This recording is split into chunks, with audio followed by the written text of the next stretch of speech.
Gandang gabi po sa inyong lahat dyan sa Pilipinas.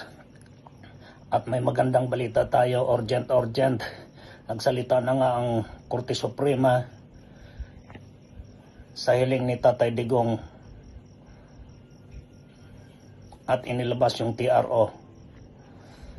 So, yan lang po. At dahil sa pagkidnap ni General Torre Diwata at ng mga tauhan, maging ang Chief of Staff na si Marbel, ng paglapag ni Tatay Digong sa Terminal 3 sa airport mula sa Hong Kong. So yan lang po ang balita. Pakinggan nyo ang report ng ito. Salamat po. Urgent. Pakishare nyo ang balitang ito kasi masama ang pangyayari sa ating bansa. Salamat po. Yan, isang bagong development po itong inilabas na TRO. Lalo dyan sa Philippine Air Force, no? Makinig kayo.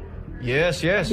Nagpalabas na po ng temporary restraining order ang kataas-tasang hukuman, the Supreme Court of the Republic of the Philippines, at pinagdiyan yung kahilingan ni former President Rodrigo Roa Duterte kaugnay ng illegal na paghuli sa kanya. Korte Suprema naglabas na ng temporary restraining order upang pigilan ang paglabas kay Pangulong Duterte sa ating bansa. Viral. Nagsalita na nga si Attorney Torion patungkol sa isinampa nitong kaso laban sa illegal na pagdetain kay FPRRD. Ngayon lamang ay naglabas umano ng kautusan ang Korte Suprema na pigilan ang balak ng administrasyon na ipaubaya si FPRRD sa ICC na wala naman umanong jurisdiksyon dito sa ating bansa. Sir Jay, maputo lang kita ulit, no? Linawin lang natin, according to Attorney Israelito Torion, ay merong nagrant na yung temporary restraining order o TRO ukol nga dito sa pag-question nga sa pag-aresto kay dating Pangulong Rodrigo Duterte, and at the same time... Ulitin mo mabagal, kasi... Ulitin natin, magandang balita yan. Magandang mundo. Oo, as per Attorney... Ang kahilingan ni President Duterte na temporary restraining order laban sa paghuli sa kanya. Yes. O pag-abduct sa kanya, no? O pag-kidnap sa kanya, ay binigyan, pinagbigyan ng kataas-tasang hukuman ng Republika ng Pilipinas. Opo. According po ito sa information na nakuha natin mula kay Attorney Israelito Torion, na at the same time, ulitin lang natin, kung i-check natin sa mga website, no?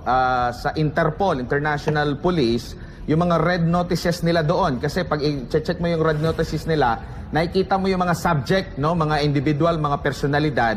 Wala po doon si dating Pangulong Rodrigo Duterte. And at the same time, kung i-check mo rin yung website ng International Criminal Court, no, as of March 10, wala din naman din doon ang mismong pangalan ni dating Pangulong Rodrigo Duterte na subject po ng kanilang arrest warrant, Sir Jay.